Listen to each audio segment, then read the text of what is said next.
do núcleo da FATECMA, né? E a todos os irmãos que estão aqui pela oportunidade, tá, de estar participando da primeira de muitas semanas teológicas que eu tenho certeza que vai acontecer, viu? Graças a Deus por isso. Também eu quero agradecer de coração a todos os alunos da FATECMA e a essa igreja. Irmãos, faz exatamente hoje um ano que eu passei por um processo, e esse processo terminou no dia 19 de janeiro, o último processo cirúrgico que eu passei, né? E graças a Deus pela oração de vocês, pela oração da FATECMA, até aqui o Senhor me ajudou. Amém. Isso é bom, irmãos. Eu passei pelo vale da sombra da morte, né? Passei pelo vale da sombra da morte, e alguns irmãos foram me visitar, e só via sol nem sol, né? Na última formatura que esteve aqui, que teve lá no Candeias, era um terno andando no meio da igreja, né? Mas graças a Deus, depois de um ano, o Senhor me restaurou a saúde e eu estou aqui participando desse culto maravilhoso. Bom, meus amados irmãos, abra sua Bíblia na carta aos Hebreus, capítulo 11, assentados como estão, capítulo 11, Hebreus capítulo 11. Nós iremos falar sobre os precursores da reforma protestante, ou os antecessores. Hebreus capítulo 11, dos versículos 36 ao 40. Diz assim a palavra do Senhor: outros, por sua vez, passaram pela prova de escárnios e açoites, sim, até de algemas e prisões. Foram apedrejados, provados, cerrados pelo meio, mortos a fio de espada, andaram peregrinos, vestidos de pele de ovelhas e de cabras, necessitados, afligidos e maltratados, homens dos quais o mundo não era digno, errantes pelos desertos, pelos montes, pelas covas, pelos antros da terra. Ora, todos estes que obtiveram bom testemunho por sua fé, não obtiveram contudo a concretização da promessa, por haver Deus provido coisa superior a nosso respeito, para que eles, sem nós, não fossem aperfeiçoados. Amém? Queridos irmãos, o texto bíblico, ele faz referência aos heróis da fé, aos nossos antepassados, aqueles que foram levantados por Deus para prepararem o caminho, para que hoje nós pudéssemos desfrutar do verdadeiro Evangelho e da mensagem de salvação. E na Reforma Protestante não foi diferente. Na Reforma Protestante nós encontramos elementos, nós encontramos personagens, nós encontramos eventos que antecederam o movimento da reforma. Então, para que a gente possa se situar, até porque é uma palestra, aula e uma pregação, eu quero situar os irmãos da seguinte maneira: eu quero preparar o cenário com os irmãos, para que essa aula possa ficar mais dinâmica, e com fé em Deus eu ainda vou ouvir uns glória a Deus aqui, porque eu sou pentecostal, e eu vou ouvir uns amém também, viu? Vamos lá, eu quero montar o cenário para os irmãos. Eu quero contar do Era Uma Vez. Todos nós que contamos alguma história, nós iniciamos com Era Uma Vez. E a historinha do Era Uma Vez, ele tem um herói, ele tem um vilão, ele tem uma princesa ou objeto de desejo. Então preste atenção para que os irmãos possam se situar e a gente possa, daqui para frente, entender o cenário que eu vou montar para os irmãos. Todo Era Uma Vez tem um vilão, um herói, uma princesa ou objeto de desejo. E aí eu quero que os irmãos entendam, por favor, que eu vou mostrar para os irmãos os heróis, o objeto de desejo, e no decorrer da nossa palestra vai aparecer alguns vilões. E aí nós vamos ver como foi os precursores da reforma. A reforma, irmãos, ela nasceu em 1517, com Martinho Lutero. Mas bem antes aconteceram fatos e eventos que são considerados como precursores do protestantismo. Então, eu quero mostrar para os irmãos agora os heróis. Vou apresentar para os irmãos os heróis agora, dessa maneira. Eu quero falar sobre Pedro Valdo e o movimento valdense, John Wycliffe e os Lollardos, John Hus e os hussitas e Jerônimo de Savonarola. Então, quero apresentar para os irmãos esses 4 heróis: Pedro Valdo, John Wycliffe, John Hus e Jerônimo de Savonarola. Qual era o objeto de desejo desses 4 homens que foram precursores, antecessores da reforma? A palavra de Deus. É o objeto de desejo.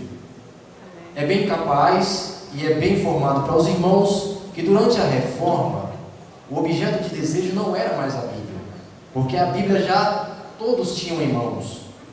Mas antes, todas essas pessoas que eu citei aqui e que nós iríamos analisar ao longo dessa palestra, eles brigaram, eles foram chicoteados para que essa Bíblia que você tem nas suas mãos pudesse estar com você. Então nós vamos apresentar os heróis, apresentei a Bíblia, que é o objeto de desejo, e no decorrer da nossa palestra, os vilões vão aparecer. Então vamos lá. Primeiro, Pedro Valdo. Pedro Valdo é o primeiro precursor da nossa reforma protestante. E eu quero que os irmãos compreendam o contexto onde nós estamos inseridos agora. E o contexto é o contexto das cruzadas. Era uma época onde a imoralidade estava alta, dos papas, dos sacerdotes, dos padres. Era uma imoralidade muito alta. Inclusive no Concílio de Latrão foi baixado um decreto para que todos os clérigos, papas, sacerdotes, padres, eles mudassem ou usassem roupas diferentes para identificá-los quando eles iam para o prostíbulo, para os irmãos verem como a imoralidade naquela época estava alta. Pedro Valdo, ele inicia o seu movimento 340 anos antes de Lutero, em 1176. Era um comerciante muito rico, extremamente rico. E ele, lendo o Novo Testamento, ele foi inspirado a distribuir os seus bens e a se dedicar ao estudo da palavra de Deus. Ele começou a pregar, memorizando partes da Bíblia e também dos escritos dos pais da igreja, principalmente Agostinho. Ele então memorizava algumas partes, principalmente do Novo Testamento, e saía pregando a palavra de Deus. E também começou a memorizar os escritos dos pais da igreja, principalmente Agostinho, e já traduzia para o povo em geral. O povo gostou e muitos começaram a segui-lo, e formou então o movimento que nós conhecemos como os valdenses. E qual era a marca desse movimento? Qual era a marca desse movimento? As marcas desse movimento eram a pobreza, porque na verdade a Bíblia ela só estava à mercê, ou só quem tinha acesso à palavra de Deus era justamente o Papa, os papas, os padres Todas essas pessoas, o clero, eles tinham acesso, mas o povo comum não. Então, começaram a pregar a palavra de Deus, e eles eram extremamente pobres. Eles tinham a Bíblia como regra de fé e prática. E naquela época, a regra de fé e prática, a palavra final não era da Bíblia, e sim do Papa. Era o Papa que tinha a palavra final em qualquer decisão. Mas eles, os valdenses, pregavam que a Bíblia, ela tinha que ter a prática de fé e regra, para que todas as pessoas pudessem ter acesso. Era extremamente leigos, eles eram extremamente leigos, e eles não sabiam pregar. Eles não sabiam pregar, eram extremamente leigos. Para que os irmãos tenham ideia do que aconteceu, Pedro Valdo ele foi chamado para que ele fosse em um concílio, para ele se defender. E aí o Papa, ele proibiu, porque ele não sabia responder algumas perguntas, o Papa proibiu de ele pregar a palavra de Deus. Então ele clandestinamente, junto com os seus seguidores, chamados valdenses, ele então começa, mesmo assim, a pregar. E ele dizia para as pessoas: antes importa obedecer a Deus do que aos homens. Ele estava fazendo uma citação justamente de Atos, capítulo 5, versículo 29. E então, por isso, ele começou a ser chamado de Pedro. Até porque ele não era chamado de Pedro, ele não se chamava Pedro, ele chamava Pierre.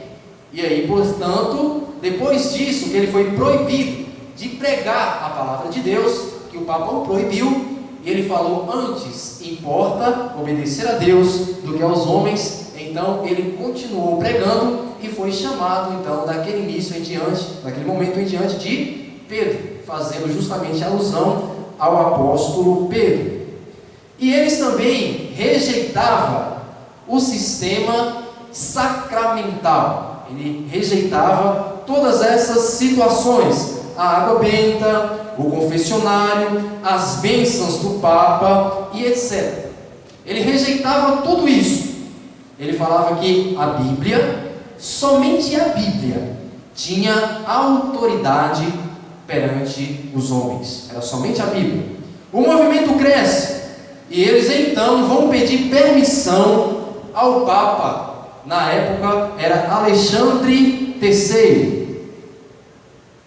Aí vem a consequência do movimento, já que o movimento é muito grande, e eu vou citar para os irmãos aqui 4 movimentos. Nós já falamos dos líderes desses movimentos, e observe que todos esses movimentos e todos esses homens que eu estou citando aqui, que eu irei citar, foram movimentos proibidos pela igreja. Esses movimentos eram tidos como heréticos perante a igreja católica. Então, essas 4 pessoas e esses 4 movimentos eram proibidos pelo Papa, pela igreja católica. Então, uma das consequências do movimento é que eles foram expulsos da igreja católica. Eles foram expulsos da igreja católica. O Papa pede para que a ordem dos dominicanos, naquela época, que era uma ordem aceita pela igreja católica, façam as perguntas para Pedro e os seus seguidores, porque ele montou um movimento. O movimento chamou a atenção do povo comum. Então o Papa chama ele e os seus seguidores para participar de uma inquisição. Uma inquisição doutrinária. É por isso que depois, mais tarde, vai aparecer os inquiridores e a inquisição. Por quê? Eles faziam perguntas doutrinárias e, conforme as suas respostas, aí o Papa decidiria se era um movimento bom para a igreja católica ou se era um movimento considerado herético para a igreja católica. Então o Papa chama Pedro Valdo e os seus seguidores e coloca um inquiridor chamado Walter Map para fazer as perguntas doutrinárias. Mas tinham as pegadinhas nas perguntas. É como tem as pegadinhas de hoje, né? Muitas vezes nós não sabemos quantos reis magos levaram os presentes na manjedoura, né? E aí a gente fala que é 3. Quando a gente fala que é 3, infelizmente nós estamos errados, né? Porque a Bíblia não fala 3. Ele cita alguns. Então, tinha a pegadinha. E como eles eram extremamente leigos, o Walter Map começa a fazer as perguntas: vocês creem em Deus Pai? E eles: sim, nós cremos. Vocês creem em Jesus Cristo? Sim, nós cremos. Vocês creem no Espírito Santo? Sim, nós cremos. Vocês creem em Maria, mãe de Jesus? Ele disse: sim, nós cremos. Naquele mesmo instante, o inquiridor Walter Mapa os considerou hereges. Por quê? Para um bom dominicano, Maria não era simplesmente mãe de Jesus. Para a Igreja Católica naquele tempo e para a ordem dos dominicanos, Maria era mãe de Deus. E como ele falou aquela pergunta, quando ele respondeu a pergunta: sim, nós cremos em Maria, mãe de Jesus, então o inquiridor Walter Map os considerou hereges. E aí, então eles são expulsos da Igreja Católica, eles são proibidos de estudar a Bíblia e também são proibidos de pregarem a palavra de Deus. Eles se tornaram um movimento herético. Pedro Valdo foi um herege diante da Igreja Católica. E Pedro Valdo, ele permaneceu na clandestinidade e morreu em 1217 na clandestinidade. Ou seja, ele foi considerado perante a Igreja Católica um herege, e os seus seguidores também foram considerados hereges perante a Igreja Católica. Queridos irmãos, Astra Prata JSJ 8909 está prejudicando a entrada e a saída de uma garagem, né? Então vamos lá, dando prosseguimento. Então as consequências do movimento foram essas: eles foram expulsos da Igreja Católica, proibidos de estudar a palavra de Deus, proibidos de pregarem a palavra de Deus, e Pedro Valdo então ficou na clandestinidade e morreu em 1217. Porém, ele deixou um legado para nós. Ele deixou e mostrou que a Bíblia tem que estar ao alcance de todos. A Bíblia precisa estar ao alcance de todos. Mas o legado, ele conseguiu traduzir a Bíblia para a sua língua natal. Ele conseguiu traduzir a Bíblia para a sua língua natal. Não somente para os papas, que a Bíblia precisava estar ao alcance, não somente aos sacerdotes e nem padres, mas sim ao alcance de todos. Então, vamos ao segundo precursor da reforma protestante, John Wycliffe, ou John Wycliffe. Esse homem estudou na Universidade de Oxford, era teólogo e em 1374 foi nomeado reitor da paróquia de Luddenwerck, Inglaterra. Ao contrário de Pedro Valdo, John Wycliffe, ele era teólogo.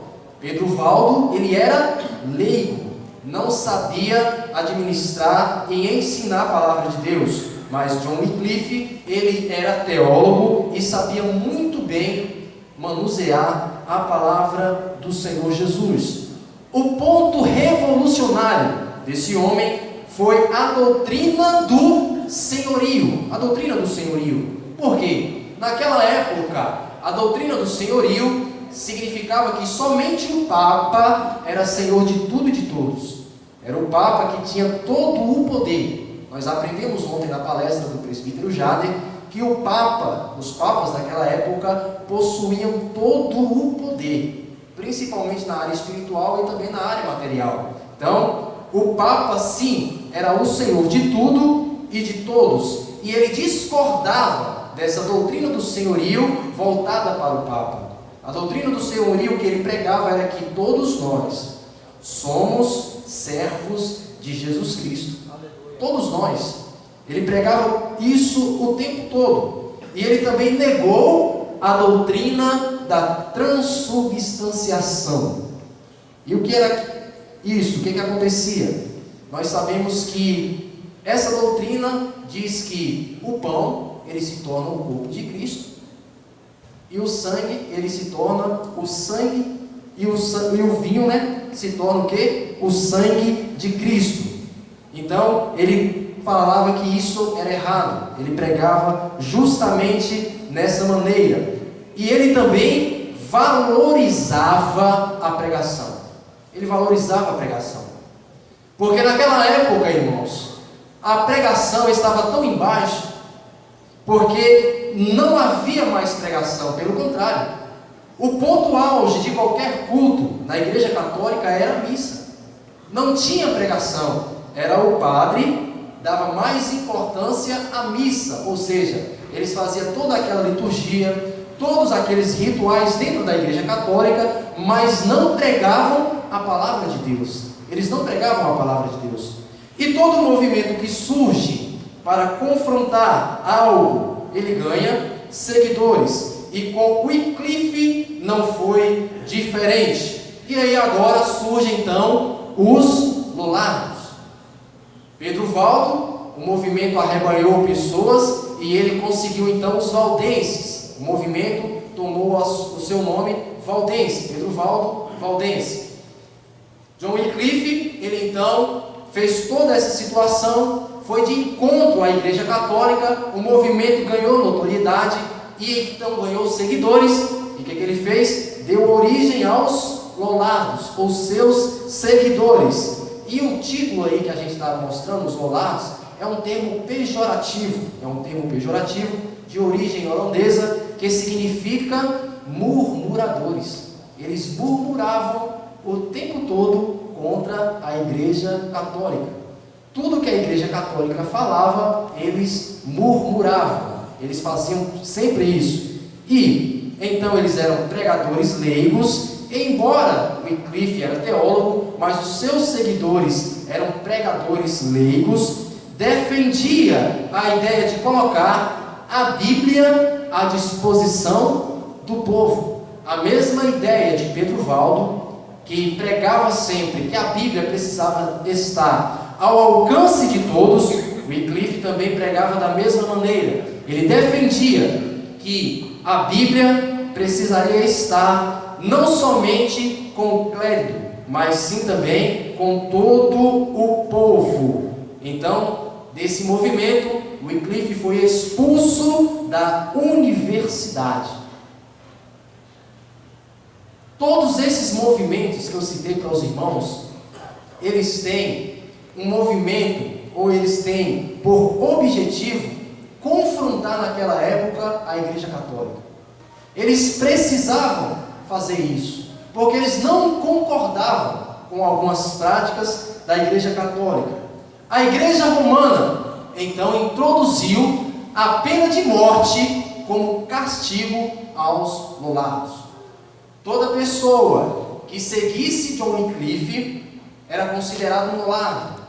Então, a Igreja Católica introduziu a pena de morte como castigo a esse povo. Todo mundo que seguia Wycliffe, ele era muitas vezes prejudicado, ele era perseguido e morto, porque era um movimento contrário à Igreja Católica. Mas Wycliffe também teve as suas contribuições. Ele traduziu o Novo Testamento para o inglês em 1382. E a influência dos escritos de Wycliffe foi muito grande em outros movimentos reformistas, em particular sobre o da Boêmia, liderado por John Hus. É o que nós iremos falar daqui a pouco. Então, Pedro Valdo é o primeiro precursor da reforma, aquele que antecedeu a reforma de Martinho Lutero em 1517. Apareceram então o movimento valdense, a qual ele liderava. Ele foi então excomungado da Igreja Católica e permaneceu na clandestinidade até a sua morte. John Wycliffe, ele era teólogo, ele era reitor da universidade, não concordava com algumas práticas que estavam acontecendo com a Igreja Católica, principalmente com duas doutrinas, a da transubstanciação e da senhorio de Cristo, mas porque eles falavam que o Papa era o Senhor e ele recusava esse senhorio e colocava o senhorio abaixo de Jesus Cristo. Nós somos abaixo de Cristo e somos servos dele. Ele colocava o Senhor como o Senhor de todas as coisas e de todo o movimento. Por isso, eles foram expulsos da universidade e John Wycliffe perdeu seu cargo. Mas aí ele teve uma influência e os escritos dele foi muito grande em outros movimentos reformistas. Para frear tais movimentos, a igreja convocou o Concílio de Constança. Irmãos, eram muitos movimentos que aconteciam. Alguns eram aprovados pela Igreja Católica, mas outros não. Então, em 1414 até 1418, aconteceu o Concílio de Constância e um decreto deste concílio declarou Wycliffe como herético. Então, ele se tornou perante a Igreja Católica um homem herético e todos os seus escritos foram queimados e seus restos mortais foram exumados e queimados, para que você possa ter ideia do que acontecia com essas pessoas que eram contra o movimento da Igreja Católica, que era contra a Igreja Católica. Eles faziam justamente isso. Eles eram excomungados, perdiam os cargos e pelo concílio o Papa declarou que Wycliffe era herético, rasgou, jogou na fogueira todos os seus escritos, tirou os ossos do homem da terra e queimou, jogou no rio, e foram queimados, exumados.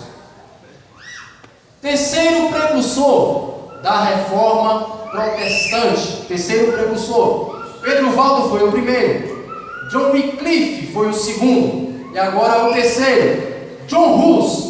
Esse homem fez uma coisa extremamente importante para os nossos dias. Ele foi ordenado ao sacerdócio católico em 1401. Em 1401, ele foi ordenado ao sacerdócio católico para que ele pudesse ter acesso ao seu cargo. Estudou na Universidade de Praga, na República Tcheca. Ele era teólogo e tornou-se reitor um ano depois, em 1402. Viveu na cidade de Boêmia. E na cidade de Boêmia era uma região com o clero mais rico e mundano da época. Irmãos, os movimentos eles foram levantados justamente por causa da imoralidade da igreja. Justamente por causa da imoralidade de alguns papas, sacerdotes, padres. Então, todos esses movimentos levantavam para tentar reformar a igreja. Só que muitas vezes eles não conseguiam, porque o poder era muito grande em volta dessas pessoas e eles acabavam sendo perseguidos. Várias vozes levantaram-se contra o mundanismo, mas nenhuma teve o peso e o resultado das palavras e dos escritos de John Hus. Esse homem, ele batia de frente com o Papa. Olha só o que ele escreveu do Papa. Preste atenção do que ele escreveu do Papa. Primeiro era o que ele pregava: Cristo é o cabeça da igreja. Ele sempre pregava isso. Cristo é o cabeça da igreja. A salvação é somente pela graça. A autoridade vem somente da Bíblia. O Papa não concordava com nenhuma dessas ideias. E ele então escreveu isso do Papa: um Papa indigno, que se opõe ao bem-estar da igreja, não deve ser obedecido. A autoridade final é é da Bíblia. E que um Papa que não se conforme com ela não deve ser obedecido. Ele tinha coragem de peitar os erros da Igreja Católica. Ele tinha coragem de peitar um Papa daquela época. John Hus, ele era conhecido pelos papas como líder de uma grande heresia, a ponto de ter sido convidado a se defender do Concílio de Constância, a qual nós começamos a falar anteriormente. O imperador Sismundo, daquela época, ofereceu a Hus um salvo-conduto, garantindo a sua segurança pessoal. Então, o imperador daquela época ofereceu um salvo-conduto, porque o Papa queria matá-lo, queria tirá-lo das circunstâncias, e ele se recusou. Mas mesmo assim, ele foi convidado ao concílio e ofereceram um salvo-conduto. Daqui até lá, você não vai ser prejudicado, você não vai ser perseguido, você não vai acontecer nada de mal com você. Chegando lá, você precisa passar pelo concílio, vão te fazer algumas perguntas, e depois dessas perguntas, se você for aceito, tudo isso vai ser retirado da sua índole, ou tudo isso vai ser retirado de você. Ele se recusou a retratar-se, e o salvo-conduto foi revogado, e ele acabou sendo condenado à morte e queimado na estaca. Ele foi, ouviu os papas, ouviu o inquiridor, respondeu todas as perguntas doutrinárias, mas ele se recusou a se retratar. Ele disse: eu não vou, muitas vezes, olhar para vocês e permitir que um Papa imoral tome conta da Igreja de Cristo. O cabeça da Igreja é Jesus Cristo. Por isso, foi revogado o salvo-conduto e ele acabou sendo condenado e queimado em uma estaca. Irmãos, essa Bíblia que você tem nas mãos, o diabo fez de tudo para tirar de nós, mas por causa desses homens, os precursores da reforma, nós temos ela nas mãos. E isso é importante para mim e para você. Muitas vezes nós não damos importância para a palavra de Deus. Muitas vezes nós não damos importância para a história que passou há tempos atrás. Mas quando nós estudamos essas pessoas, quando nós estudamos a história da reforma, nós vamos dizer: valeu a pena, porque hoje nós temos a Bíblia em nós aprendermos e estudar a palavra de Deus. E aí tem uma coisa que muitas falam que é uma profecia, que é uma revelação. Quando ele estava indo para a estaca para ser queimado, que ele é amarrado, e quando a pessoa vai colocar fogo e começa a incendiá-lo, ele diz isso aí: vocês hoje estão queimando um ganso, que humus significa ganso na língua boêmia, mas dentro de um século encontrarão-se com um cisne, e este cisne vocês não poderão queimar. 102 anos depois, aparece quem? Martinho Lutero. E aí costuma-se identificar Lutero com esta profecia, que 102 anos depois, ele fixa as suas 95 teses em Wittenberg, e Deus muitas vezes levanta, e esse cisne, até hoje, os homens não conseguiram calar. E isso é importante para nós. Deus sempre tem um remanescente fiel. Pedro Valdo foi um remanescente da sua época. John Wycliffe foi um remanescente na sua época. John Hus foi um remanescente na sua época. E no século 21? Será que aqui tem algum remanescente? Para que nós possamos mostrar para esse mundo que a palavra de Deus é aquela que nós devemos seguir, nós precisamos ser um remanescente fiel nas nossas épocas. O último precursor, Jerônimo de Savonarola, de 1452 a 1498. Ele era teólogo, estudou 7 anos no mosteiro dominicano de Bolonha.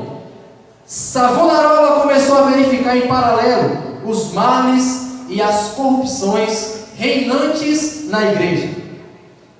Ele era teólogo e ele em paralelo estudava a Bíblia e via que alguma coisa estava errada com a igreja. Os escritos que estavam inseridos na palavra de Deus, quando ele olhava para a vida do Papa, quando ele olhava para a vida do padre, ele não conseguia conciliar aquilo. Ele batalhou por pureza moral e lutou contra os males sociais de seu tempo. Com relação à igreja, ele conclamava a uma mudança de costumes e práticas. Ele fazia isso o tempo todo nas suas pregações. Ele fazia muito isso. Na esfera política e legal, ele também foi um reformador, estabelecendo uma nova forma de governo na cidade de Florença. Foram a sua santidade e pregação fervorosa que impressionaram os intelectuais. Ele pregava tanto, ele pregava com tanto fervor, que impressionavam até os intelectuais. Ele mostrava para aquele povo que aquele povo precisava ser santo. Ele mostrava para a Igreja Católica que os papas daquela época precisavam ser santos. Ele mostrava que aquele povo, que a imoralidade a qual a igreja estava inserida, se Jesus voltasse naquela época, todos iriam ficar. Ele pregava isso. E ele pregava com tanto fervor que ele impressionava os intelectuais. Porque naquela época, irmãos, não tinha essa pregação fervorosa, não tinha muitas vezes essa pregação de mostrar a imoralidade ou o pecado do povo. Não tinha.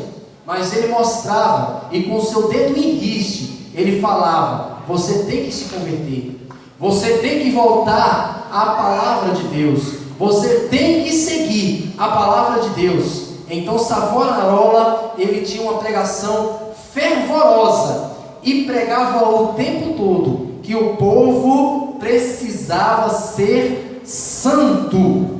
Ele pregava contra a vida desregrada do Papa Alexandre VI.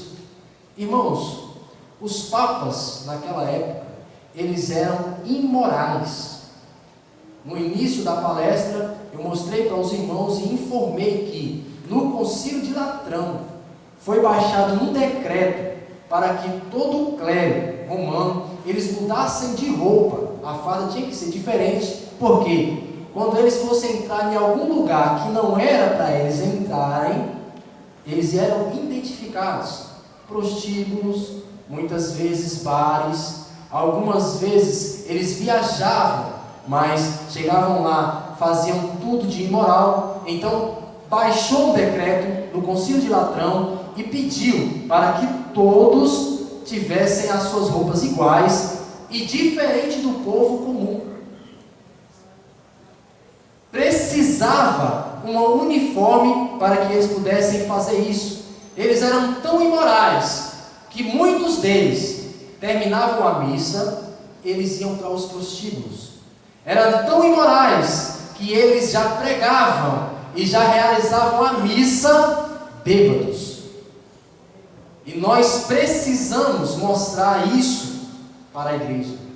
Nós precisamos mostrar que um povo santo e escolhido é a qual Jesus vai buscar. Nós precisamos mostrar que diante de um púlpito, a pessoa tem que ser uma pessoa íntegra, santa e reta. Nós precisamos mostrar hoje que tudo o que aconteceu no passado, se aconteceu hoje, nós vamos ficar. O negócio é tão triste que no século XXI na Europa estão se formando um movimento, e um movimento chamado de movimento de igrejas mortas. Por quê? As igrejas, e a Europa foi o berço da reforma, elas se esfriaram tanto, elas se colocaram tanto para baixo, que hoje os pastores, eles pregam e vão para o bar beber. Hoje, pastor na Europa é profissão, não é mais um dom, não é mais um chamado de Deus. Eles muitas vezes, eles fazem isso. E para que os irmãos tenham ideia, na Europa, muitas igrejas, elas já se tornaram boates, já passaram a ser boates, tiraram a igreja e a transformaram em boate, para que os irmãos possam compreender o quanto a reforma protestante que a Europa passou e precisa de mais reformas. Hoje as igrejas estão consideradas igrejas mortas na Europa. Então Savonarola pregava contra a vida desregrada do Papa Alexandre VI. Foi condenado à morte por enforcamento após ser torturado. Queridos irmãos, Pedro Valdo, ele foi excomungado. John Wycliffe perdeu o seu cargo. John Hus, ele foi queimado na estaca. Savonarola foi enforcado. Todas essas pessoas pagaram um preço. Todos nós estamos aqui hoje por causa dessas pessoas. Nós temos a Bíblia em nossa mão por causa dessas pessoas. E agora eu quero trazer uma reflexão para os irmãos. Apresentei os 4 precursores da reforma protestante. E todas as temáticas dessa semana teológica, elas estão linkadas. Ontem, Jadei falou sobre os antecedentes históricos e fez toda uma situação aqui mostrando para os irmãos o que aconteceu anteriormente e historicamente para que a reforma protestante acontecesse em 1517. Eu estou apresentando para os irmãos aqui os precursores da reforma. Não irei falar sobre Calvino, Zwingli, Martinho Lutero, vai ser já uma próxima palestra. Mas eu apresentei para os irmãos aqui agora Pedro Valdo, Wycliffe, Hus e Savonarola. E eu quero agora mostrar para os irmãos uma reflexão. Pedro Valdo, ele foi na França. Wycliffe, na Inglaterra. Hus, na República Tcheca. Savonarola, na Itália. Daniel Berg e Gunnar Wingren, no Brasil. E no estado da Bahia. E em Vitória da Conquista. E na igreja onde você frequenta. E no departamento onde você toma conta. E na escola onde você estuda. E em casa onde você é o pai de família. Deus quer te levantar. Deus está procurando profetas. Deus, ele quer levantar pessoas para que possa mostrar para o povo que precisa-se de uma reforma. Pedro Valdo na França, Wycliffe na Inglaterra, Hus na República Tcheca, Daniel Berg aqui no Brasil, e no estado da Bahia, e em Vitória da Conquista, e na sua cidade, e na sua igreja. Deus está procurando de profetas que falem a verdade. Deus está atrás de profetas que não têm medo de se calar. Deus está atrás de pessoas que têm poder no Espírito Santo para levantar e mostrar: nós estamos muitas vezes errados. Deus está muitas vezes atrás de profetas como aquele Isaías, que olhou para o rei e falou: põe sua casa em ordem, você vai morrer.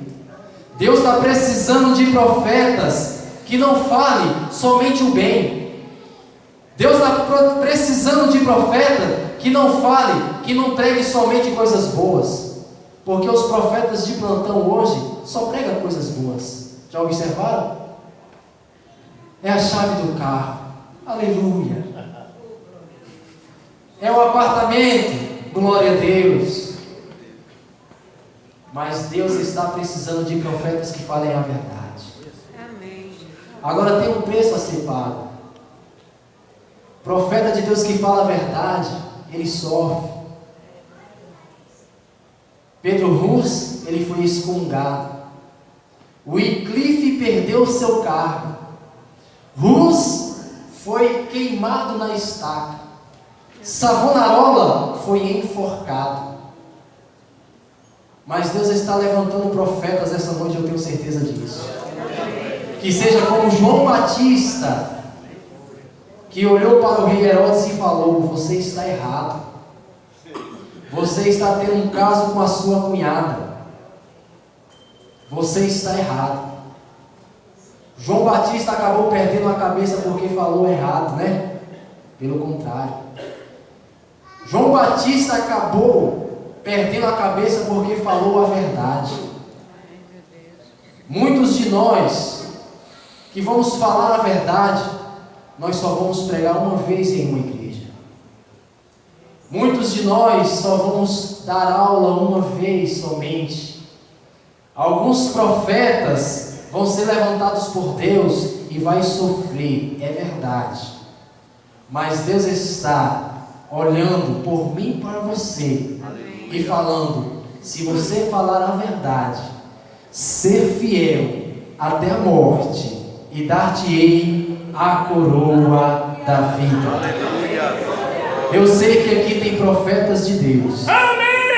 Eu sei que aqui tem pessoas que vão falar a verdade em qualquer situação. Eu sei que aqui tem pessoas que não vão ter medo de perder os seus carros. Eu sei que aqui tem pessoas que não vão ter medo de falar a verdade. Muitos vão te rejeitar. É bem fato que muitos vão te dar as costas. Amigos, falsos amigos. Mas tem um lá no céu que está te contemplando e vai estar falando para você: ser fiel até a morte e dar-te-ei a coroa da vida. Nós precisamos de profetas, assim como os precursores da reforma. Falaram a verdade, perderam a sua vida aqui na terra, mas ganharam o seu galardão eternamente no céu. Que Deus nos abençoe, que Deus nos ajude, que Deus nos oriente, para que nós possamos ser como essas pessoas, que possa ter a palavra de Deus como regra de fé e prática na nossa vida, porque era isso que esses homens pregavam: a clareza da palavra de Deus, a autoridade, a necessidade e a suficiência da palavra de Deus. Hoje você tem uma Bíblia na sua mão, é a Bíblia da mulher, é a Bíblia do pregador, é a Bíblia do obreiro aprovado. Eu acho que vai lançar até a Bíblia do obreiro desaprovado, porque muitas vezes o obreiro vem para a casa do Senhor e não vem pronto, e aí vai no esboço da Bíblia do obreiro reprovado e coloca lá e pega. Nós temos Bíblia no aplicativo, nos smartphones, no computador. Esses homens deram a vida por isso que você está na sua mão. Nós precisamos colocar isso aqui no nosso coração. Guardei a tua palavra para não pecar contra ti. E termino com uma frase de John MacArthur: leia a Bíblia para ser salvo, creia nela para ser salvo, coloque-a em prática para ser santo. Leia a Bíblia para ser sábio, creia nela para ser salvo e coloque em prática para ser santo. 1 Pedro capítulo 1 versículo 17 em diante diz que nós precisamos ser santos, assim como Deus, Ele é santo, e Ele vem buscar a mim e a você, que somos um povo santificados e lavados nas vestiduras do sangue do Cordeiro. Que Deus nos abençoe e que Deus nos oriente. Coloque a Bíblia em prática. Amém.